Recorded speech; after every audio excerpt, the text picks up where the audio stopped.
بسم اللہ الرحمن الرحیم۔ تمام سننے والوں کا تہہ دل سے شکریہ ادا کرتا ہوں کہ وہ بات سننے کے لیے آتے ہیں۔ مزید موضوع کے لیے آپ کی سجیشن کمنٹس باکس میں ضرور دیجیے گا۔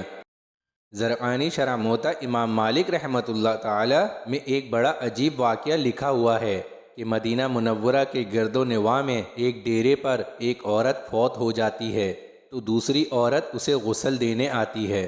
جو غسل دے رہی تھی، جب اس کا ہاتھ مردہ عورت کی ران پر پہنچتا ہے تو اس کی زبان سے نکلتا ہے، میری بہنوں، یہ مخاطب ان دو عورتوں سے ہے جو دو چار عورتیں اس کے ساتھ بیٹھی ہوئی تھیں۔ یہ عورت جو آج مر گئی ہے، اس کے تو فلاں آدمی کے ساتھ خراب تعلقات تھے۔ غسل دینے والی عورت نے جب یہ کہا، تہمت لگائی، تو قدرت نے اسے اپنی گرفت میں لے لیا۔ اس کا ہاتھ میت کی ران سے چمٹ گیا، جتنا بھی کھینچتی وہ جدا ہی نہیں ہوتا۔ زور لگاتی رہی مگر ران ساتھ ہی آتی، یعنی ہاتھ ران سے الگ نہ ہوتا۔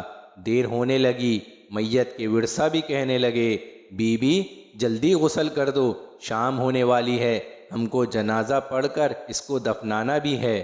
وہ کہنے لگی، میں تو تمہارے مردے کو چھوڑتی ہوں مگر وہ مجھے نہیں چھوڑتا، یعنی مردہ اس کو نہیں چھوڑ رہا اور اس کا ہاتھ چمٹا ہوا تھا۔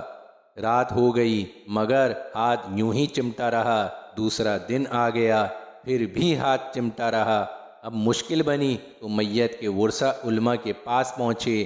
ایک مولوی صاحب سے پوچھتے ہیں، مولوی صاحب، ایک عورت دوسری عورت کو غسل دے رہی تھی تو اس کا ہاتھ میت کی ران سے چمٹ گیا، اب کیا کیا جائے؟ وہ فتویٰ دیتے ہیں کہ چھری سے اس غسل والی عورت کا ہاتھ کاٹ دو۔ غسل دینے والی عورت کے ورثہ کہنے لگے، ہم تو اپنی عورت کو معذور کرانا نہیں چاہتے، ہم اس کا ہاتھ نہیں کاٹنے دیں گے۔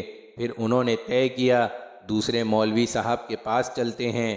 ان سے پوچھا تو وہ کہنے لگے، چھری لے کر مردہ مری عورت کا گوشت کاٹ دیا جائے، یعنی مردہ کی ران کا گوشت جہاں سے ہاتھ چمٹا ہے۔ مگر اس میت کے ورثہ نے کہا کہ ہم اپنا مردہ خراب کرنا نہیں چاہتے۔ 3 دن اور 3 راتیں اسی طرح گزر گئیں۔ گرمی بھی تھی، دھوپ بھی تھی، میت سے بدبو آنے لگی۔ گرد و نواح کے کئی دیہاتوں تک یہ خبر پہنچ گئی۔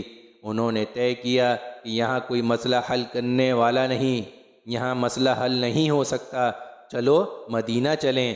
وہاں حضرت امام مالک رحمۃ اللہ علیہ اس وقت قاضی القضاء کی حیثیت میں تھے۔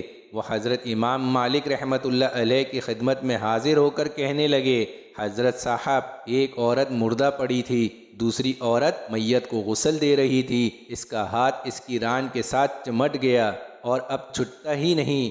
3 دن ہو گئے، اب کیا فتویٰ ہے؟ امام مالک رحمۃ اللہ علیہ نے فرمایا، مجھے وہاں میت کے مقام پر لے چلو۔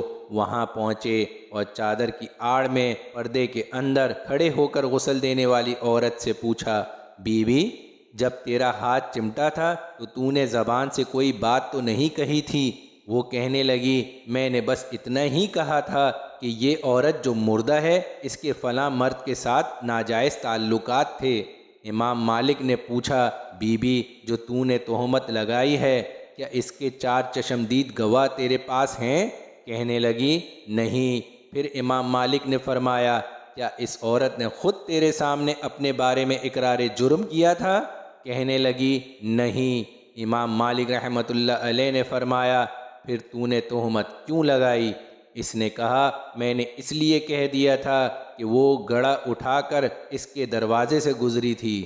یہ سن کر امام مالک رحمۃ اللہ علیہ نے وہیں کھڑے ہو کر قرآن میں نظر دوڑائی، پھر فرمانے لگے کہ قرآن پاک میں آتا ہے، جس کا ترجمہ ہے، جو عورتوں پر ناجائز تہمت لگاتے ہیں پھر ان کے پاس 4 گواہ بھی نہیں ہوتے تو ان کی سزا ہے کہ ان کو 80 کوڑے مارے جائیں۔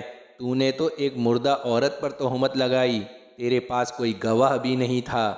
میں وقت کا قاضی القضاء حکم کرتا ہوں، جلادو اسے کوڑے مارنا شروع کر دو۔ جلادوں نے اسے کوڑے مارنا شروع کر دیا۔ وہ کوڑے مارتے جا رہے تھے، 1 سے 70 کوڑے مارے جا چکے مگر ہاتھ یوں ہی چمٹا رہا۔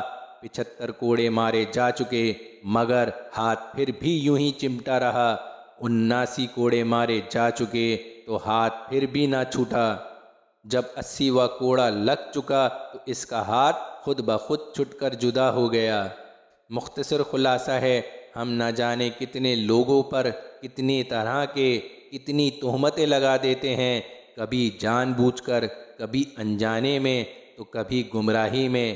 جن حالات میں بھی ہو، اس پر اللہ کی سخت پکڑ ہے، کبھی دنیا میں ہی، ورنہ آخرت میں تو حساب ہوگا ہی، کیونکہ یہ دنیا سزا اور جزا کی جگہ نہیں ہے۔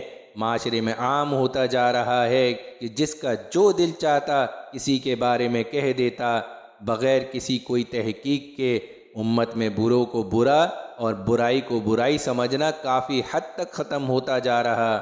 سب کو موت کا ڈر ضرور ہے، مگر موت کے بعد حساب کتاب کی فکر صرف اور صرف چند لمحوں کے لیے۔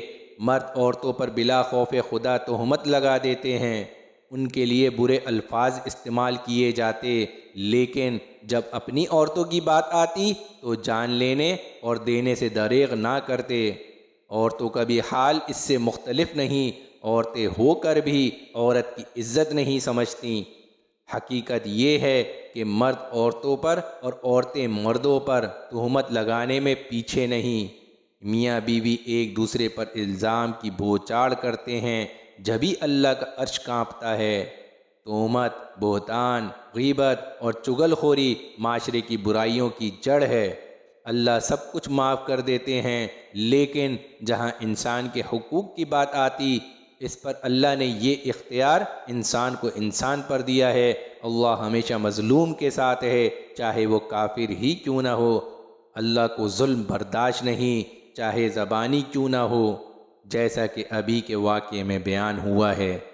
بس اگر سب اپنی اپنی اصلاح خود کر لیں تو اس معاشرے میں فتنہ فساد میں واضح کمی ہو جائے گی، اور یہ صرف اس وقت ہی ممکن ہے کہ ہمارے دلوں میں یہ یقین آ جائے کہ اللہ سے ہونے کا یقین عملی طور پر اور نبی کریم صلی اللہ تعالیٰ علیہ وآلہ وسلم کی سنتوں طریقوں پر عمل کرنے میں ہی ہماری دنیا اور آخرت کی کامیابی ہے۔ بس جو پڑھا اور سنا، اللہ پاک ہمیں اس پر عمل کی توفیق عطا فرمائے، اور پڑھنے میں کسی قسم کی کوئی غلطی ہو گئی ہو تو اللہ مجھے معاف فرمائے۔ اگلا موضوع کون سا ہونا چاہیے کمنٹس باکس میں ضرور بتائیے گا۔ دعاؤں کی درخواست کے ساتھ جزاک اللہ خیر۔ السلام علیکم۔ دعاؤں کا طلبگار عمران امین۔